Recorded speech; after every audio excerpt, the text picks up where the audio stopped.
बिस्मिल्लाहिर्रहमानिर्रहीम अस्सलाम वालेकुम। सारी दुनिया की नज़रें थी पाकिस्तान पर कि मार्केट कैसे रिएक्ट करेगी, क्या होगा।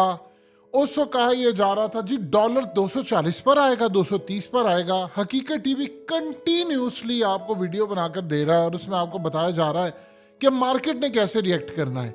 आज ओपन मार्केट के अंदर डॉलर तकरीबन 5 रुपए महंगा हुआ है और एक दिन के अंदर 5 रुपए डॉलर महंगा होने का मतलब ये है कि आपकी मार्केट ने जो रिएक्ट किया है वो बड़ा अजीबो गरीब है और ये एक्सपेक्टेड था, यही होना था, क्योंकि आप लोगों ने वीडियोस देखी हैं, हमने उसमें क्लियरली बताया उसकी वजह क्या है, कौन है जो मार्केट से डॉलर्स उठाना शुरू कर दिए हैं। और इस वक्त जो खास तौर पर फॉरेक्स ट्रेडर्स हैं, इनकी मोनोपोली क्या चल रही है। देखिए इंटर बैंक के अंदर आज जो ट्रेड किया है वो 279 तक ट्रेड किया है और इस सारी सूरत हाल में डॉलर महंगा हुआ, लेकिन ओपन मार्केट वालों ने 5 रुपए बढ़ा दिया। तो ओपन मार्केट के अंदर डिफरेंट तरह के रेट्स हैं, किसी जगह 286 का मिल रहा है, किसी जगह 287 का है, कोई 285 शायद, डिपेंड करता है किसके पास कितने डॉलर्स हैं। और सबसे अजीबोगरीब बात है कि आप ये देखें कि मार्केट के अंदर जो ट्रेडर्स हैं वो असल में अभी भी जो डॉलर्स हैं वो जखीरा किए हुए हैं। उनको पता है कि इसके बाद मार्केट ने जब रिएक्ट करना है तो इन्होंने बनाना। देखिए बैंक ऑफ अमेरिका ने जो रिपोर्ट दी थी उसमें उन्होंने क्लियरली कहा था 340 तक जाना है चंद महीनों के बाद, और उसके बाद ओपन मार्केट में रेट। अब जो सूरत हाल है कि उठा कौन रहा है डॉलर्स, असल में आईएमएफ ने जो कहा था कि इंपोर्टर्स को आपने इजाजत देनी है वो इंपोर्ट करें, तो इंपोर्टर्स ने पैसा खरीदना शुरू कर दिया मार्केट से और उन्होंने चाइना से माल मंगवा रहा है, कोई बाहर से माल मंगवा रहा है। इवन कि हमने जो यूरोप को एक्सपोर्ट करना है उसके लिए हमें कुछ चीज़ें चाहिए होती हैं, यानी अगर हमने फुटबॉल बनाना है यानी इसके अलावा हमने जीन्स एक्सपोर्ट कर रहे हैं तो उसके बटन्स चाहिए, उसकी जिप चाहिए और बहुत सारी जो चीज़ें हैं वो हम चाइना से मंगवाते हैं। बाकी रॉ मटेरियल हम वहाँ से मंगवाते हैं और मशीनरी दुनिया भर की चीज़ें जो है वो हमने इंपोर्ट करनी होती है, फिर यहाँ पर मैन्युफैक्चरिंग होती है। अब जो फैक्ट्री के अंदर चीज़ें लगी हुई हैं मशीनरी, वो तो पाकिस्तान तो नहीं बनाता, वो तो चाइना से ही हमने मंगवाना है। चाहे हमने एक्सपोर्ट करना हो कपड़ा, चाहे हमने करना हो फुटबॉल या कोई और चीज़, हमने सब का सब जो चीज़ है वो एक्सपोर्ट करना है बाहर ममालिक को। जो इंटरनेशनल सतह पर ममालिक है हमने उनको एक्सपोर्ट करना है, तो उसके लिए चाइना से माल मंगवाना है आपने। अब ये जो सूरत हाल पैदा हुई है उससे डॉलर की डिमांड बढ़ी है।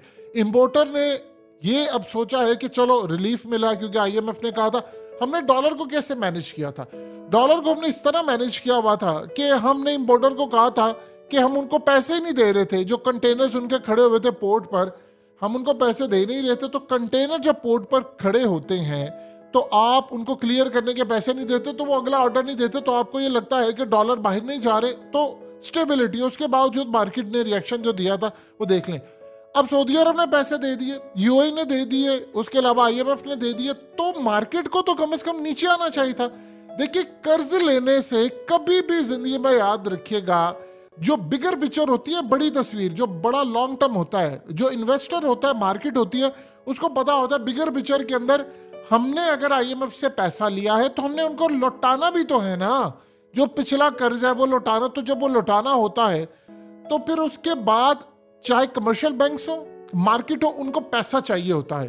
तो वो जब मार्केट में आते हैं तो वहीं पर तो फॉरेक्स ट्रेडर्स जो हैं, ये डीलर जो हैं, जो करेंसी एक्सचेंज करने वाले, वो पैसा बनाते हैं, वो मार्केट में अपना डॉलर स्टोर कर लेते हैं और पैसा स्टोर कर लेते हैं, और डॉलर के बढ़ने के साथ ही सारी करेंसीज के ऊपर असर पड़ता है। अब आज 279 तक चला गया है, कल परसों या आपको नजर आएगा कि 280 क्रॉस कर जाएगा। फिर उसके बाद ओपन मार्केट है, फिर उसके बाद टीटी का रेट है। अब ये जो अप्रोच चल रही है मार्केट के अंदर, असल में डिमांड बहुत ज्यादा बढ़ गई है, और डिमांड पाकिस्तानी जो बाहर जा रहे हैं उनकी नहीं है डिमांड। हज तो हमारा खत्म हो गया, जो अगले साल का हज है वो डॉलर्स के अंदर होगा, तो उस वक्त आप देखेंगे कि बहुत बड़ा मार्केट रिएक्ट करेगी, जो कि बैंक ऑफ अमेरिका ने इसीलिए तो कहा है कि 340 का डॉलर जाएगा। अब इस सारी सूरत हाल के अंदर आहिस्ता आहिस्ता मार्केट जो है वो उसी तरफ जा रही है जिस तरफ खदशा जाहिर किया जा रहा था, क्योंकि स्टेबिलिटी तो है नहीं। अब बताइए कि इस सारी सूरत हाल को आप मैनेज कैसे करेंगे। एक तरीका है कि अगर आप डॉलर को मैनेज करना चाहते हैं, ये जो ओपन मार्केट का रेट है और इंटर बैंक का रेट है, आप इसको बराबर कर दें किसी तरह। उसकी वजह क्या होगी, आप जो माफिया, असल में माफिया करने नहीं देता। देखिए एक बात ज़हन में रखिएगा, माफिया इस वक्त पैसा कैसे बना रहा है? ये जो ओवरसीज पाकिस्तानी है जिन्होंने 32 अरब डॉलर भेजा था 2022 में, 2023 में उन्होंने 27 अरब डॉलर भेजा है, जबकि हमारे 12, 13, 14 लाख लोग पाकिस्तान छोड़कर चले गए हैं। तो जब पाकिस्तान छोड़कर चले गए हैं तो तकरीबन हमें 34-35 अरब डॉलर तो मिलना चाहिए था। इतना बंदा छोड़कर गया तो वो पैसा तो भेज ही रहा है। वो लोग जो पैसा भेज रहे हैं वो असल में कम उन्होंने भेजना शुरू किया, बहुत बड़ी तादाद में। उसकी वजह यह है कि उनको ओपन मार्केट में पैसा ज्यादा मिल रहा है। उनको लग रहा है कि हम हुंडी के जरिए भेजेंगे तो वो वहां पर उन्होंने पैसा ज्यादा बनाया। तो जो माफिया हुंडी का काम करता है वो कह रहे हैं कि भाई अगर हमारे थ्रू जाएगा तो हम कमाएंगे। यानी अगर मिसाल के तौर पर आप 1 लाख डॉलर के पीछे 2 रुपए भी आप कमा रहे हैं तो सोचिए जरा, 1 लाख डॉलर के पीछे अगर आप 2 रुपए कमा रहे हैं तो आपको 2 लाख रुपया बच रहा है पाकिस्तानी। तो यही तो उनकी कमाई है। तो वो तो कभी भी नहीं चाहेंगे कि करेंसी जो है वो इंटर बैंक में हो, वरना सारे बैंकों के जरिए पैसा भेजेंगे। तो बैंकों के जरिए जाएगा तो रेट वही होगा, उससे अवाम को फायदा हो सकता है, सरकार को हो सकता है, लेकिन इन माफिया वालों को नहीं होता। तो वो तो नहीं चाहेंगे, उनकी मोनोपोली है। और उन माफिया के अंदर हिस्सा किस किस का है ये देखने वाला है जो पैसा बना रहा है, जो चाहता नहीं है कि ये रेट बराबर हो। देखिए माफिया कैसे वजूद में है, आपने बैंक्स को अलाउ नहीं किया। एक बंदे का अकाउंट है, वो कहता है यार मैंने बाहर पैसा भेजना, उसको अलाउ होना चाहिए कि वो पैसा भेजे। जब आप बैंक को कहते हैं कि भाई वो उसको अलाउ नहीं है पैसा, तो वो जाएगा हुंडी मार्केट के अंदर, और हुंडी मार्केट में जाएगा, हवाला के जरिए जाएगा, वहां से वो कहेगा कि ठीक है जी इंटर बैंक का ये रेट है, ओपन ये रेट है, आप बताएं। ये असल में वो अप्रोच है जिसका नुकसान हो रहा है पाकिस्तान को। अब ये तो नहीं है कि इंपोर्टर ने सब कुछ इंपोर्ट करना बंद कर दिया है। आप ये देखिए कि IMF से पहले LNG हमने खरीदी थी, किसी ने बिड तक नहीं किया, आकर एक कंपनी ने बिड नहीं किया कि भाई हमें कॉन्ट्रैक्ट चाहिए, वरना ये तो पैसे देकर कॉन्ट्रैक्ट लेते हैं। अब जब IMF ने आपको पैकेज दिया है, उसके साथ हुआ क्या है? बिजली आपकी महंगी हो रही है, कितनी ज्यादा, आपका आटा महंगा है, आपकी गैस महंगी हो रही है। तो उनको ये लगा है कि अब जो डिफॉल्ट के खतरात है वो 4-5-6 महीने तक तो कम से कम नहीं है, तो हमारी जो पेमेंट है वो क्लियर हो जाएगी। तो उन्होंने बिडिंग करना शुरू कर दिया कि ठीक है आप गैस मंगवा लो, उसके जो कंटेनर्स हैं वो आएंगे। ये जो इस वक्त अप्रोच जारी है उसमें इंटर बैंक के अंदर जो रेट है उसमें ओपन मार्केट में इन्होंने ऊपर कर दिया। तो जब ओपन मार्केट में इवन कि आप याद कीजिए वो टाइम आज से कुछ देर पहले, कुछ महीने पहले ऐसा भी टाइम था कि 25 रुपए का रेट का डिफरेंस आ गया था इंटर बैंक का और ओपन मार्केट का, और फिर उसके बाद 20 रुपए। ये असल में वो बढ़ाते जाएंगे बढ़ाते जाएंगे।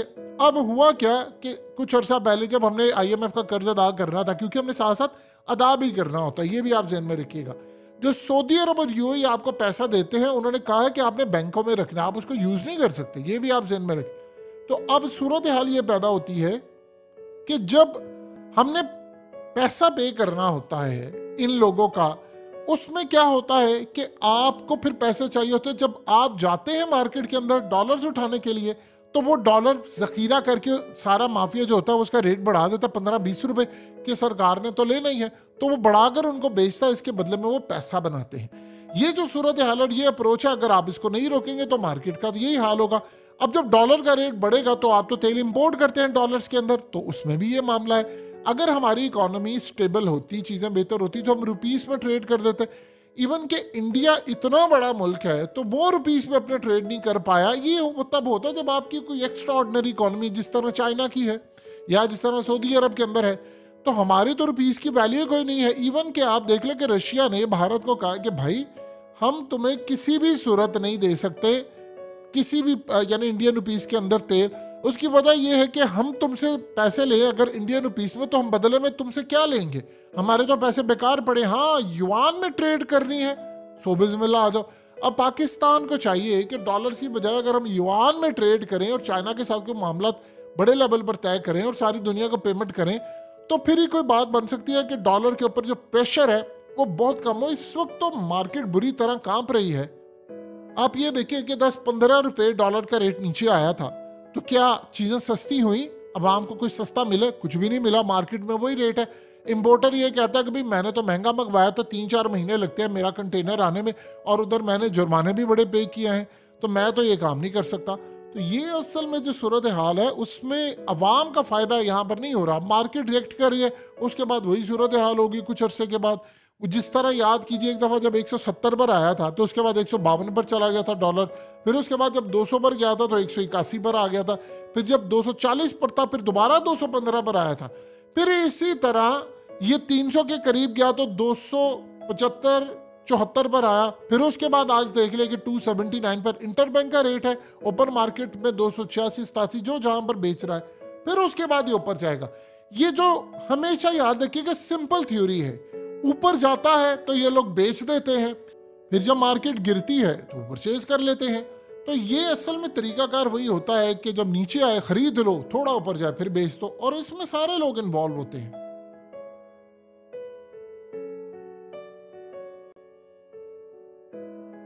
हकीकत टीवी को सब्सक्राइब करना मत भूलें, वीडियो को लाइक करें, शेयर करें और कमेंट सेक्शन में अपनी राय का इजहार जरूर करें।